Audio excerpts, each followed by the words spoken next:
We're here to share with you inspiring stories that bring to life all the little and big ways that people bring more love, joy, laughter, and humanness to everyday life.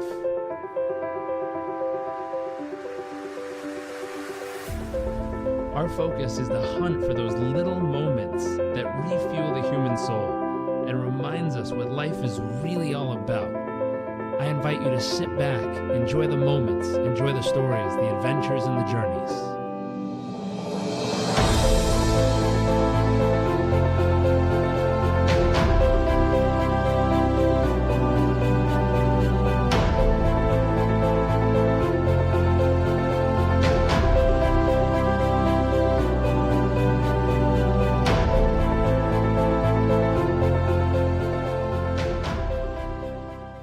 Hey there, and welcome back to another episode of What the World Needs More Of. My name is Jarek Robbins. I am your host on this journey of the soul. Today we have a special guest that I met on Instagram because I observed all the awesomeness she was up to in her profile, and I reached out and asked her if she'd be willing to jump on and share a little bit about her life, her story, her journey, and what makes her her. So Caroline Pugh, thank you for joining us. Thank you so much for having me. We are thrilled. We're going to dive into the question of the show, which is, what do you believe the world needs more of? You know, I've been thinking a lot about this recently, and I really think it's authentic connection. You know, now living in this world where connections oftentimes nowadays seem so transactional. And I think the exchanges that happen, it's kind of like either a like for like type of conversation, or it's just very like, if you do something for me, then I'll do something for you. And I think I would really love for people to start thinking about what would happen if you just, number one, listened to the other people across the room from you, and especially to those that are very, very different from you and have amazing stories that you may not even realize because you're just seeing it for the surface.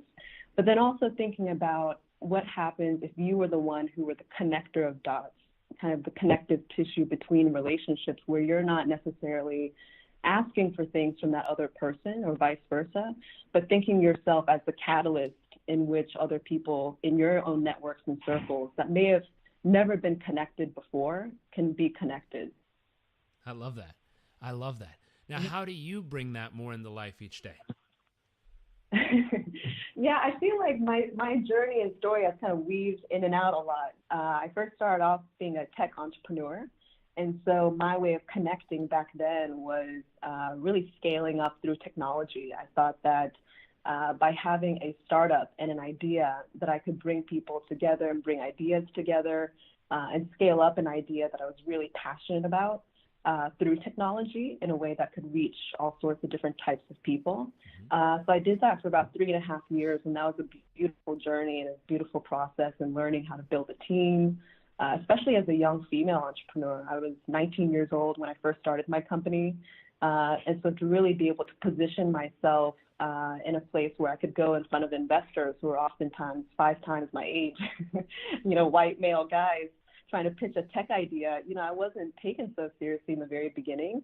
But I think during that time, it forced me to understand what storytelling meant in my own perspective and how I could bring across my passions in a way that other people could relate to. So that was a beautiful experience. And most recently, I got really into just creative storytelling. And I think I've always had this curiosity of understanding people who are far different than I am. And I live in Washington, D.C. now, and I feel like there's this emerging creative economy that's happening here where there's, for example, 48 different music and art venues just within the D.C. City alone. And a lot of people don't realize that. People just look at D.C. as kind of this politics town and just look at it for the White House. And the more time that I spent here, I realized that there's all these amazing artists and creative people who are actually the lifeblood of the city. And so I started this interview series where I just started picking on different people that I thought were really, really interesting. And I started interviewing them and uncovered a lot of amazing stories along the way that I'd love to share with you. How cool. Yeah, I'd love to hear some.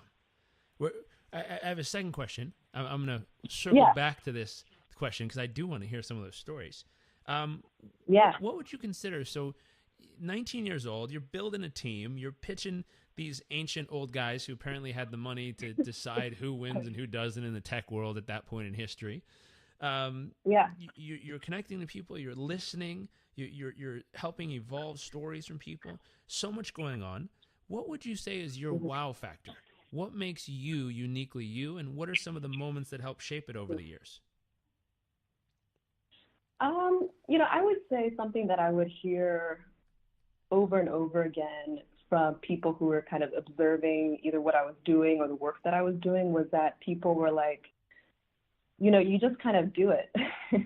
And I think people observed that I had this attitude of just kind of risking it all and not really looking back, and just having this mentality of, what if it doesn't work out? Everything's going to be okay. And I feel like, a lot of people have this mentality that if something doesn't work out, or if something's a failure, or they go down this path and it isn't what they end up thinking it was going to be, then it was all for nothing. And I just feel like for anybody, especially people like us who have such an amazing platform and are so lucky, I mean, even just to be in the United States and to have an education, you already have more than what 99% of the world has, right? And so I think if you're already in that situation, then you are in a position to really just dive in deep and follow your passions and figure out what makes you tick and what makes you want to risk it all. Because, if you didn't, then it'd be just a pure shame. And so I think that was something I always just had from the beginning. And I don't know specifically where it came from, but I love that about life, and I love that about every single day. I feel like you have to find something that you're just willing to kind of be a little bit of a risk taker on and just see what happens. And, I think all of us as human beings, we need forward momentum. We need this thing that, makes us realize that we're charging ahead and that we're really progressing with the things that we thought maybe we would never be able to progress on. And so I think having that mentality has always been something I admired about others, where I see it, and as well as admiring about myself. I love that. I had a friend one time look at me straight in the eyes and say, "You know what? You know who you remind me of?" And I was like, "No." Yeah. And my mind's like, Superman, Iron Man, like, what are we thinking here? And he looked at me, he's like, "Forrest Gump." And I remember being like, I don't know if that's a good thing. Right. The movie scene started playing in my head. I was like, what part of that movie reminds you of me? Yeah. Like, he was a good man, but he went through some stuff in life. And he came down, he says, no, the concept that someone's like, "Hey, Forrest, run." And he's like, okay. He doesn't question it. He doesn't think about it. He just takes off. Exactly. And he's like, that's really special, man. Like, a couple days ago, someone's like, "You should start a business." You're like, okay. And 3 days later, you actually had a business up and running. Like, how did you do that? Like, you didn't think about it. You didn't question it. You just went, okay, and went running. And he's like, that. It was a compliment. Interesting compliment, but it was a compliment. Right. And I think there's something special about what you're saying here. And I think that is a wow factor, especially nowadays, because there's so many ways you can talk yourself out of something. I mean, you can Google it and look at all the stats of people who fail. You can read that 98% of businesses don't make it past the first 5 years, or I'm sorry, 95 plus 5 years, 98 plus 10 years. Yeah. Like, you can come up with every stat and statistic that says the odds aren't in your favor, and just be like, screw it then. Yeah. Or and I think, what? People get really tied up with sunk cost. Yeah. People say, well, I already went to law school and I already spent all this money, then I have to become a lawyer, even though they don't really want to be. And it's like, we need to just get away from the idea of sunk cost, because this is your life. This is your everyday being as a person. And so if you're not spending the time how you really want to be spending it, then throw sunk cost out the window, So smart. So smart. That's hard. My spare time, which I don't have a ton of, I like helping people, and I chat with, right now the theme seems to be 12th graders in India on Instagram, and they keep hitting me up and asking me random questions, and I just keep helping them and answering as many as I can. And that exact theory and thought comes true so often. They're like, no, my dad wants me to be an engineer. My mom wants me to go to this, be a doctor. They're sending me to school. They already said they're paying for it. And, I don't have a choice. That's just what I have to do. Right. And it's such an interesting thought Yeah, it's process. so funny. It's so funny in society where on an everyday basis, I think people do have this kind of wall up where they say there's so many obstacles, there's so many things that are telling me not to do this one thing. Mm-hmm. But then when you look at and have conversations with people and they just start describing who their heroes are, those heroes tend to be people who did the exact opposite and had the exact opposite mentality where they pushed every single boundary they came across and they had every single thing that was against them, but they pushed through it. And it's something that I struggle with because I have conversations with my friends all the time where they're describing some of their role models and some of their heroes. And I'm like, oh, but you could be that person. Just think about all the things that they went through. And I feel like for me, having really strong mentors from the very beginning were the exact people that pulled me out of those situations myself, where you just start thinking, oh, I can't do this. This is not for me. I'm not going to be able to, go anywhere. And I think having those types of people and having active conversations with those types of people really make all the difference and can push you to the next level. Absolutely. Random side question. Yeah. What are some qualities you looked for in a great mentor that helped you along your journey? I would say the number one thing is, you can have cheerleaders all day long. And I feel like parents in a lot of ways serve that purpose and saying, you're doing such a great job. Just keep doing what you're doing. But I think having a mentor they need to be as much of a cheerleader as they are kind of a critiquer and really trying to understand some ways that you can improve and not necessarily being super negative, but just saying, I've been down that process and I know what the rabbit holes look like. What if you try something like this? And I think someone who can really start stretching your boundaries for what's good and what's bad, and someone who's had the experience of knowing how to see a fire before something happens, is always a good mentor to have. I like it. I agree. Very much so. Yeah. Here's a question. What's a moment that made you feel incredibly humble over the years? So I've been lucky enough to live in 5 different countries. And Nice. So I was born in South Korea. My mother's Korean and my dad is British. And then we traveled all over the world after that. So we moved to Taiwan, Germany, South Africa, and then to the U.S. And I think by living in all of those countries and really understanding how people live in each one of those countries from a very young age allowed for me to not only be really open-minded about cultures and the way that people communicate, about the way that people are motivated, but also just be really open about how I communicate and how I accept people into my lives. And I think travel is probably one of the best things to really do to be able to understand other people. And it's made me such a better person. And so, I feel super, super lucky to have been able to witness so many different types of cultures over the years. It's so true. And a stat you mentioned earlier, if you're in, the U.S. or some of these countries, and even if you're in the worst position possible, you're still part of the 1% of the world. It's crazy. If you're able to go buy a Starbucks each day, that Starbucks costs more than what I think over half the world lives on, or 3/4 of the world lives on each day. It's in U.S. equivalent. It's bananas. I used to live in a village in Uganda, and it changes your entire perspective of life, having the ability to travel and see, and more than see, but experience how people live. I think a homestay in Thailand was something that changed my whole perspective, because it was one thing to kind of like take a trip and see the pretty places and look out the window of the bus and go, wow, that's interesting. And it's another thing to get invited to live in someone's home where you realize what it's actually like. And you get to sleep on the mat on the ground, and they give you a bucket and they fill it with water and say, go ahead. And you walk outside and learn how to give yourself a sponge bath. No toilets, no running water, no electricity, like the village life. There's something special about that, because you come back and humble in a different way. If the shanty towns in South Africa were something that blew my mind, and looking up the hill and seeing these giant houses in Cape Town, and then looking at the bottom of the hill and seeing people live in these little tin homes that they created for themselves, and they're still happy, they're still beautiful. It's just, it is humbling. What a beautiful piece. What about a moment that left you in a state of awe? I think talking to people.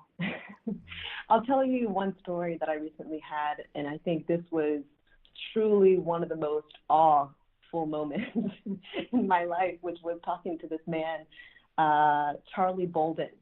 And he was the last director of NASA, and he was also a former astronaut. And so he was on the Columbia missions, the Discovery mission. He helped put the Hubble telescope into space. And I just cold emailed him, and I said, I really want to understand how you did what you did as a person and how you experienced all those things at a very young age, because he was one of the first African-American astronauts. He was the first African-American director of NASA. He was appointed by Obama in 2008. And, clearly he was someone that had been through so many obstacles of his own, but yet was so successful in the end, and now is able to share his story all around the world. And so, I reached out to him, and he was like, yeah, let's have dinner. I'm going to invite my daughter, too. He was like, I think you'd really like my daughter. And the fact that he automatically CC'd half his family on the email thread, and he CC'd his wife, just told so much about the character that he has and just what he wants to share with the world. And so we started talking at dinner, and he was telling me about his experience of how he first got into space. And he actually started off as a pilot in the Navy, and he was turned down over and over again for the color of his skin. And but he knew he really wanted to do it. And he always had this fantasy growing up of being a pilot. Whenever anybody would ask him, well, what do you want to be when you grow up? He'd always say, I want to be a pilot. And people would always tell him that he couldn't be one because of his skin. And so he ended up becoming this pilot in the Navy. He was one of the best ones. And everybody said, you should apply to be an astronaut. And NASA has this kind of casting call every year where they have this call for astronauts. He's like, no, I can't do that. I don't know if I can do that. I barely made it as a pilot. And so he finally applied through the pressure of his friends, and he got it. And he started training, and he's describing this experience of the 3 months training before they actually go into the first flight that he had ever been on. And, they go through all the simulations, and they go through all the scenarios of, something goes wrong. And they're just mentally and physically preparing you for everything. And he was like, I barely saw my friends and my family during this time. And it was such an exciting time because in a lot of ways, he was saying that this moment felt like it was his supreme destiny.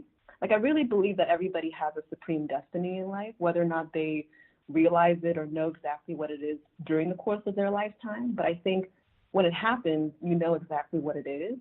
And so he was describing this moment to me as like, me going to space is my supreme destiny. And this was the moment. And so he starts describing to me the day that they go into space. And so they go into the aircraft, and he's sitting there, and they start hearing the rumbling of the engine, and it's so real. And what happens is it kind of tips back. And he was like, yeah, it takes 7.5 minutes to actually get into space, get into orbit. And within the first 3 minutes, they're flying out, and all these alarms start going off. And it was the engine failure alarm. And everybody's scrambling. It's 7 of them inside, and they're all scrambling because they know that if they aren't able to fix it soon, that they probably won't be able to make it home. And so now it's like minute 4 or 5. All the alarms are off. And they finally get to kind of breathe and sit back. And he starts looking out the window. It's his first time looking out the window. And he sees the Earth. And the first thing that he sees on the Earth is this giant island. And he's telling me that he realized that the giant island was the continent of Africa.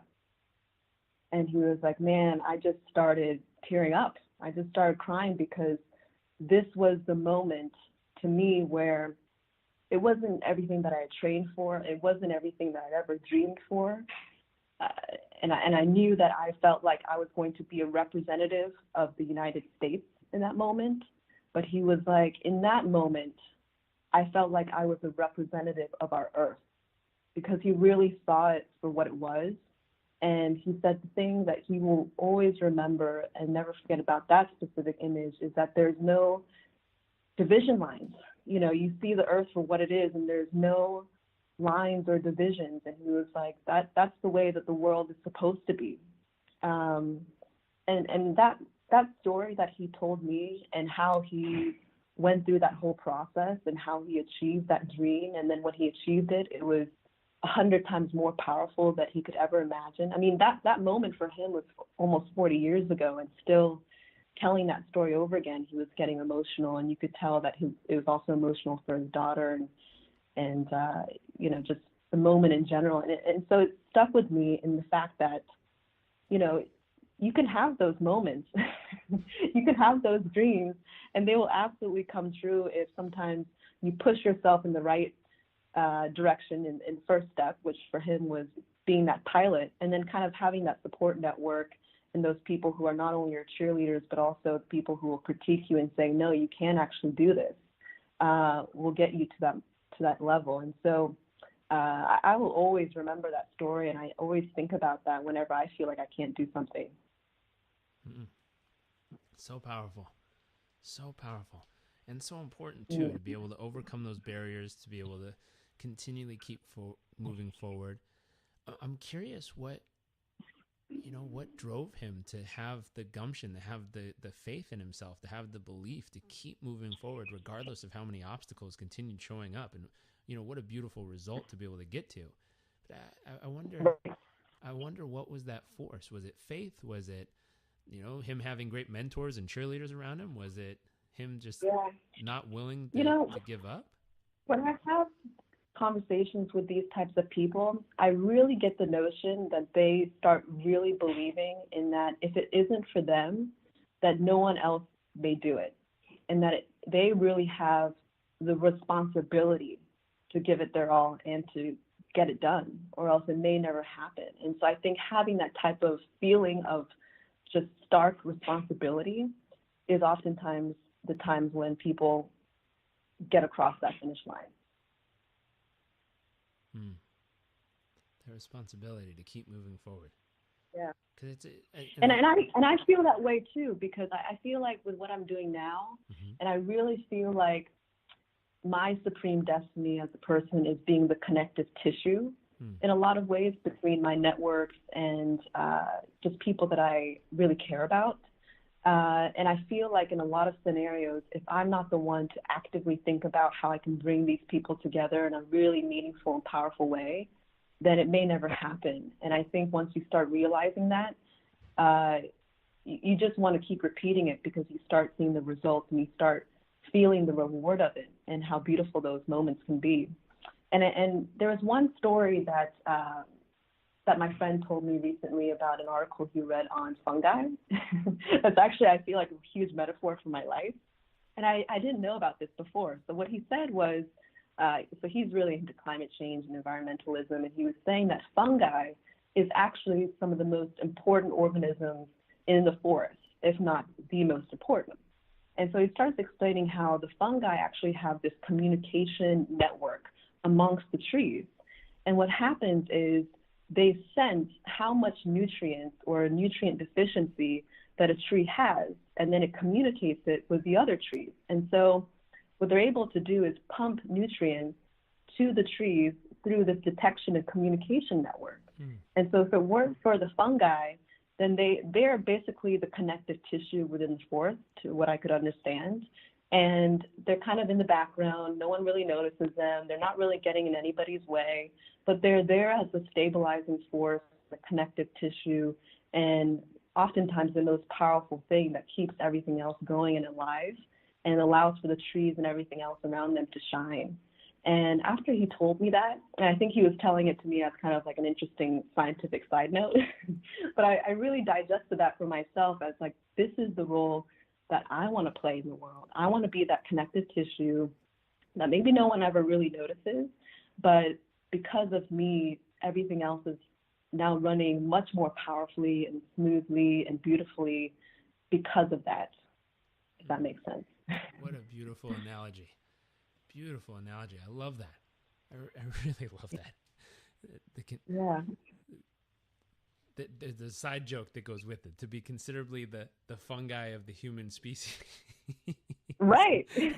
But there's a I mean, I'm going to have to come up with a better tagline. Correct. I could imagine the UN meeting starts. Yeah. Caroline stands up. I consider myself the fungus of the human community. I connect us all. If people would just stare blankly Yeah, that would be the part where I until get they kicked get out. it. And then once they get it, it makes sense. Right. The name might change, but the message Yes. underneath it is beautiful. I really love that. Being able to take count on how people are doing and how much energy or how much love or connection they need, and be able to sift that from different places and connect them to what they need most is a beautiful thing. Yeah. Beautiful thing. I just feel like I've gone through so many just kind of happenstance crazy moments where I've met these really incredible people that the rest of the world doesn't really know about. And it sounds kind of silly in some ways, but I really feel like I was almost destined to be that person who ultimately met that other person who's so much greater and has such a powerful voice and message and mission, and that it's my responsibility to magnify that. And one of the most inspiring people that I wanted to share with you today was this woman that I met, Emmy Mahmood. And we just met on a plane, and it was one of those moments where we were both sitting in this aisle of the plane, and there's nobody sitting in between us.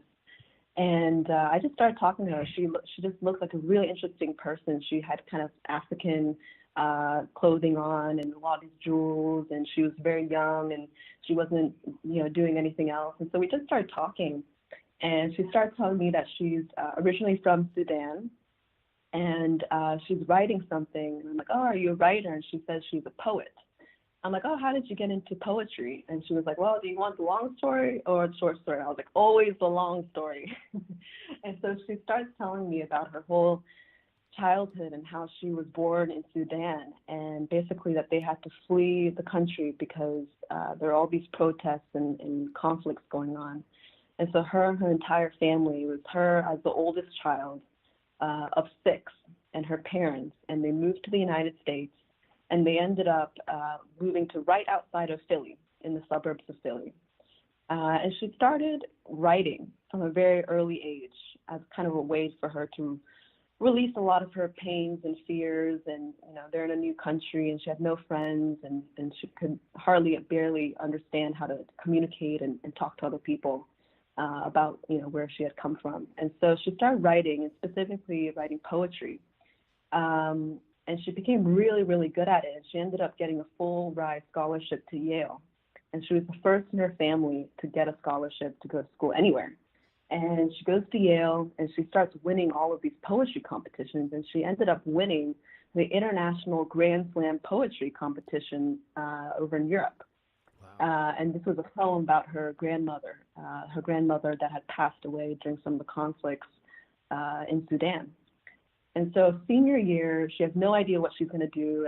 All of her other classmates are applying to jobs, and she's like, I'm a poet. I have no idea where it's going to take me in life. And she gets a call one day from the UN. And they said, well, we want you to work with us. And she said, well, what am I going to do for the UN? I don't have any diplomatic experience. And they said, no, we want for you to be our poet. And so they start having this conversation, and basically they had asked her to be one of their ambassadors.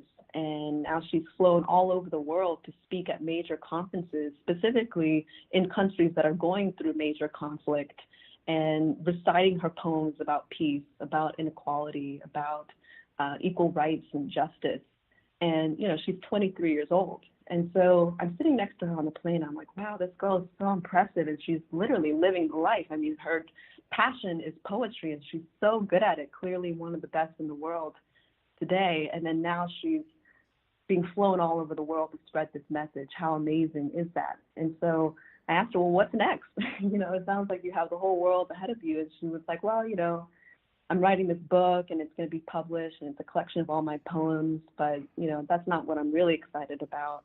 I'm actually really excited about this march I'm planning on doing. And I said, oh, what march are you doing? And she was like, well, she started telling me about how, a lot of the protests that happen in Sudan, people get killed and people get jailed by their own government.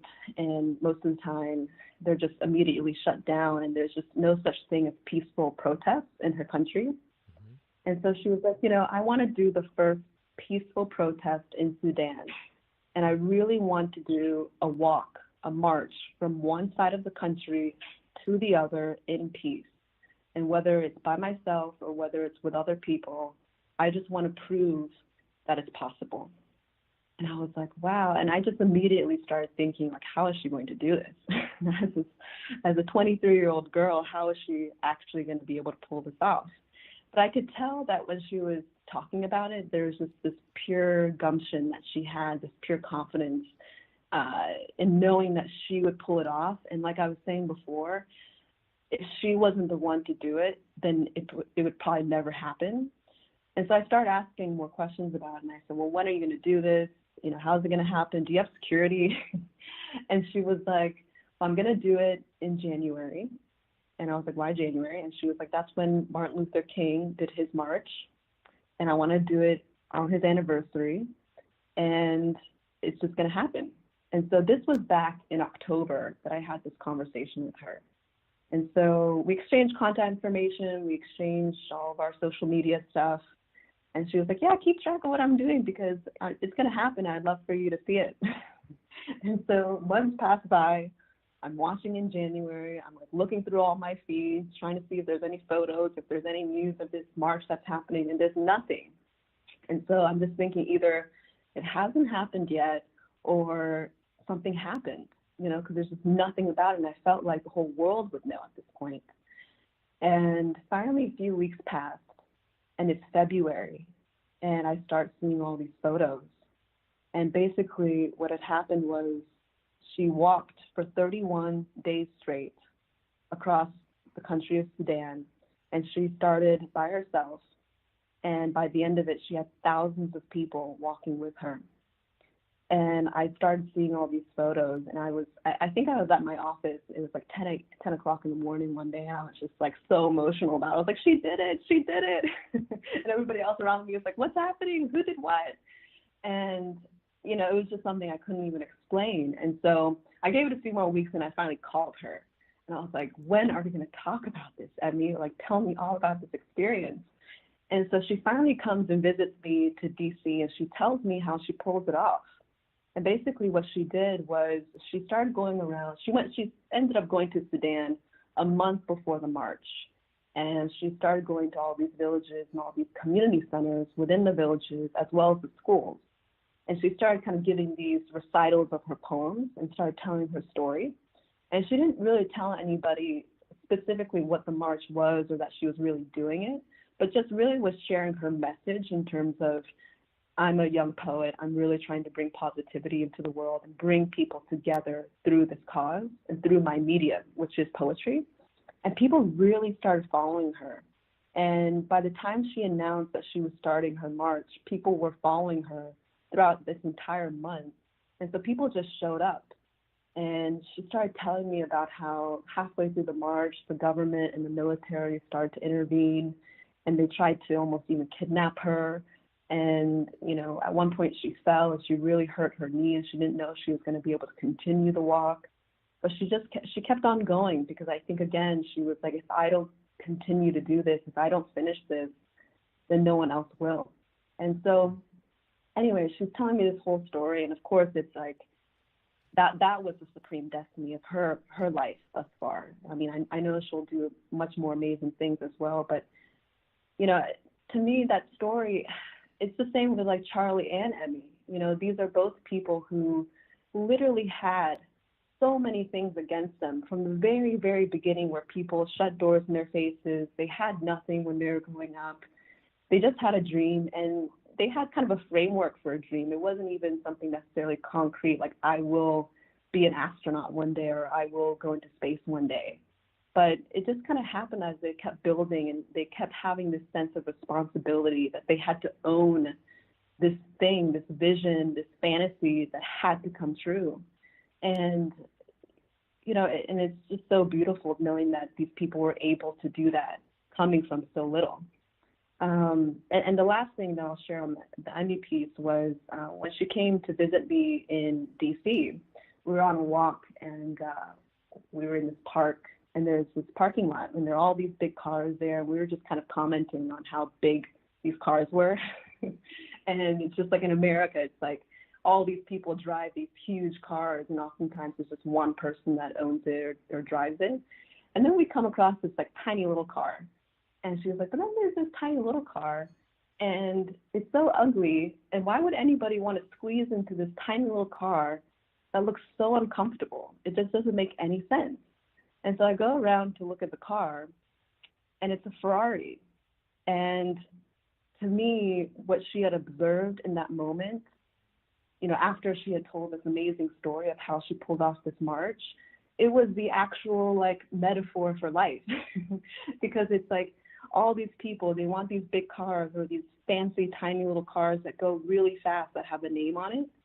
But that's not what makes life so great at all. You know, it's the stories of what she had to share, and just even knowing someone like her is what makes life so great. And kind of ending that day with observing that just solidified everything for me. And I feel so lucky to have met her on that plane, and now to be sharing the story with all the amazing people that are listening to this.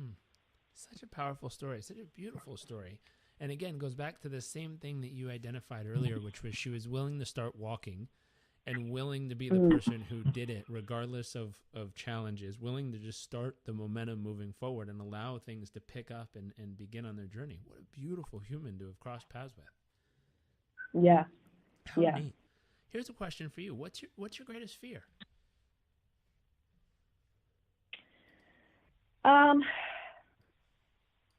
You know, I think as of recent, you know, time just goes by so fast. So I just feel like I never have enough time to do everything that I want to. And I know this is just kind of a voice in the back of my mind that's just like, you need to do more, you need to do more. The day is almost over, the year is almost over. And I think us as human beings, we kind of put these natural time clocks, you know, in our minds. And, you know, I was actually reading this book recently. It's All About Timing by Daniel Pink. Mm-hmm. And he did a great, I'm sure you read it, he did a great service by just researching all this timing stuff. And he talked to all these experts and read through all these papers and research. And one of the interesting pieces that he wrote about was how people at the ages of 29, 39, 49, 59, those are the years that are kind of the most powerful years in often cases, where people run the most marathons during those years. People get the most divorces. People get the most houses during that year. The most stuff happens in those years.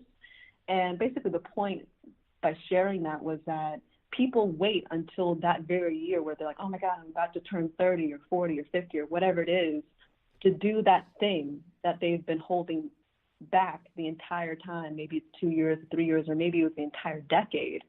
And they're waiting for that last moment. And I think the question that he was asking that I really admired him asking was, you know, what if we didn't wait until that time? You know, what if we were proactive about actually realizing what our true obstacles are and what we truly want to get out of life, and not waiting for that last moment. And so, you know, I think there's ways that we can create those artificial timelines for ourselves, whether we, you know, say at the end of this quarter, I want to make sure that I'm able to really think through how I'm achieving the things that I really wanted to achieve.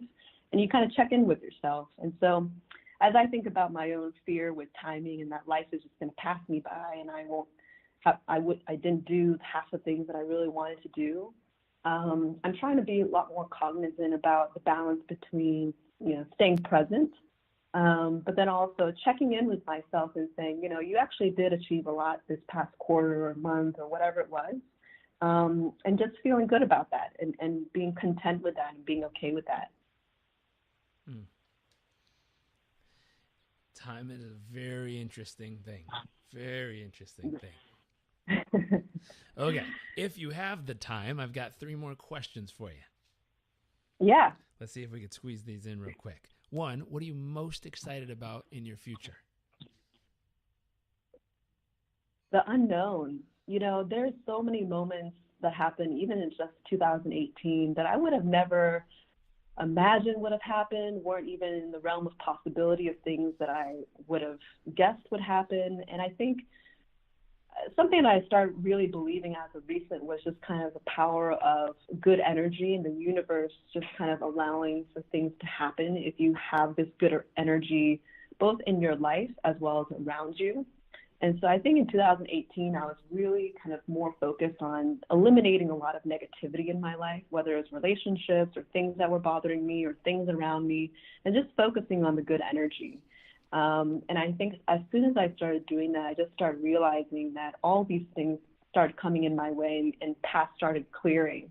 And it wasn't even necessarily something I was consciously doing on a day-to-day basis and saying, I want this thing to happen, so I have to get rid of this and that and make sure I just focus all my energy on this thing. It was just kind of the consciousness of just having good energy around me that allowed for those things to ultimately happen. And so I want to continue on that journey. And I think by doing that, things will just naturally come my way. And I want to be more in that mindset and then not maybe plan too much about like this thing has to happen by this time and et cetera, et cetera. I like that. I like what you said too, eliminating a lot of the stuff that doesn't need to be there. My wife is a huge fan of that concept. We recently moved to Tampa. We bought a house. We were so excited. We decorated it and bought all this stuff, had a bunch of stuff in the garage. And then we decided it was time after a few years to move to our next spot. And so we left all our furniture there. We rented our house out furnished to someone else. We cleared out all the stuff in the garage. The theory was if we haven't touched it in 4 years, we probably don't need it. That all went away. And we cut everything we needed down to probably like 7 or 8 boxes maybe. And so now we moved to San Diego with our 8 boxes and had everything we needed. We moved back to Miami 9 months later with our 8 boxes. And every time we move, we try to get rid of one of the boxes. And I figure if we can keep whittling it down to what we actually just need, it's very, very freeing. And then, like you said, it opens up the opportunity where you have so much flexibility. Like you can move anywhere, you can do anything. There's nothing weighing you down or tying you or holding you or anchoring you to any one spot in life, which is really nice. Yeah, and I think too, you start realizing how replaceable things are, like things that maybe you thought, wow, if I had ever lost this thing, it would be such a pain to try to recoup that. And I just went through this experience recently. It is a small experience, but it just kind of reminded me how replaceable things are and how much you don't really need in life. Where the other day, my car got broken into, and it was the first time that had ever happened. I literally went inside a coffee store, saw my friend, talked to her, and I was inside the store for like 20 minutes. And then I come back out, it's broad daylight, and there's glass everywhere, and my purse is gone. And it had my laptop, my wallet, and everything inside. And, you know, of course, the default is like, wow, this is going to be such a pain. And as I went through the day, you know, I was like, wow, you know, I really don't need a lot of the things that were even in there. And you start realizing that you really aren't as attached to them as maybe you had thought. And it's so easy to get a replacement on a laptop and to get new credit cards and all that type of stuff. And it just kind of gave you that humbling feeling in terms of understanding now that you don't have to be so attached to those types of things.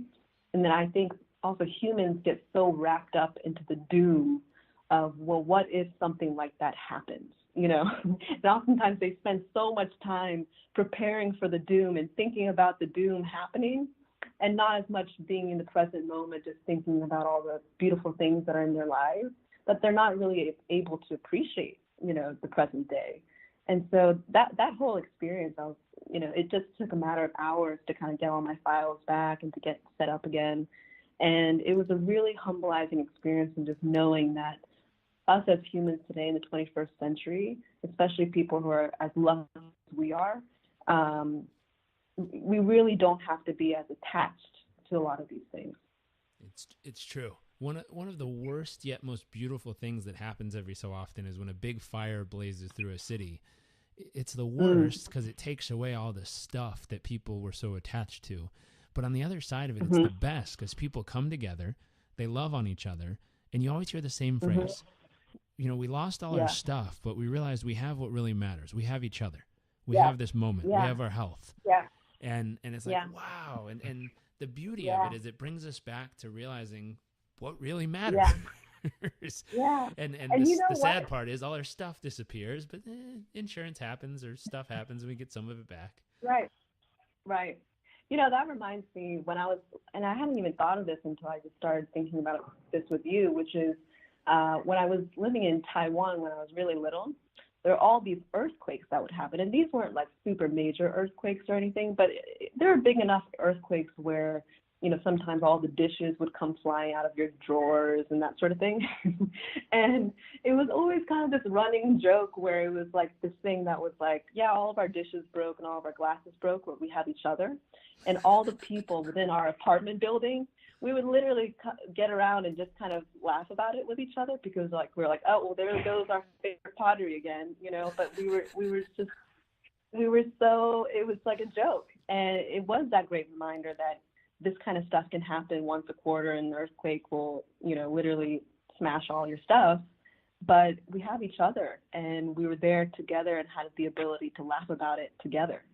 Yeah, it's beautiful. It's beautiful when that happens. And again, it sucks to have to lose the stuff. It's never fun. It's like, crap, there it goes. Right.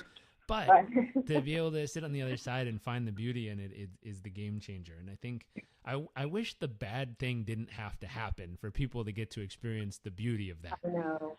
But for some reason, it's kind of the precursor to those moments in life. Okay, Yeah. Last couple questions. We'll switch gears. We call this section nuts and bolts, or the tactical, tangible, applicable, applicable stuff someone could immediately take and apply to what they're doing. And there's just 3 quick questions here. The first is, where do you currently focus the majority of your thoughts and time and life each day as of right now? Forward progress. I love that. And I say forward progress without planning too much ahead. I think there's a fine balance you have to strike in both trying to be as much in the present moment as well as trying to plan for the future. And I think there's no right answer. It may be different every single day.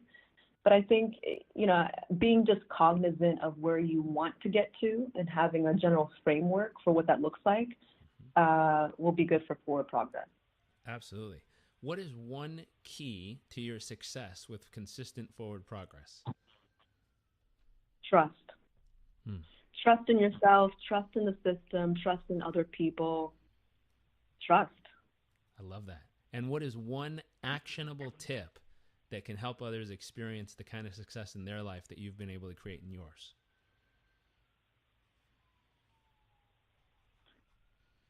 People say this all the time, but I really do believe it's true, is just believing in yourself. I think once you know, I was reading some articles about some people who have won Oscars or who have, you know, now in positions where they would have never guessed that they would be in. And what they would oftentimes do, and I think what a lot of people do, is they kind of have these fantasies of what that would look like.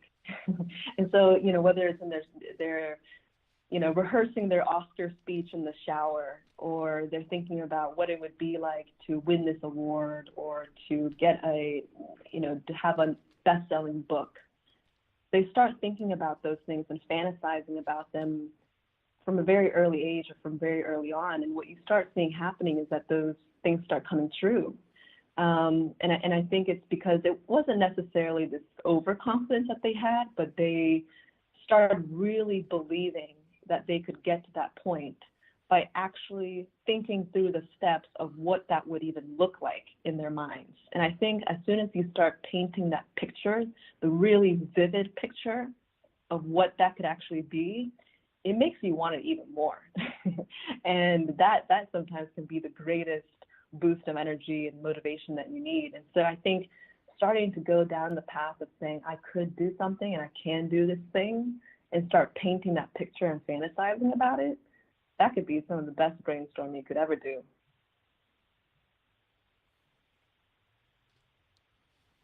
I love that. I very much love that. Well, Caroline, thank you for coming to join us. Thank you for sharing so many stories and so much of what you're up to with us. If people are interested to know more, or where they could find those stories you were talking about, the interviews, where do they go to find more about you? Where do they go to listen to some of those interviews? Yeah. So for the interviews, it's called My DC Story, all one word, and it's on an Instagram page. We're also going to be launching a website. And I do a lot of my stuff on Instagram. So Caroline_Pugh, and then my DC story. I love it. So Caroline_Pugh, and that's Pugh for Pugh. Yeah. And then what was the second one? My DC story. My DC story. Very cool. Well, again, thank you for joining us. It was a pleasure having you. And for everyone tuning in, if you like what you heard here, if you enjoyed this episode, you know someone who needs to hear it, a friend, a family member, a peer, we believe that sharing is caring. We like caring people around here, so make sure to share. And we very much look forward to seeing you all next episode.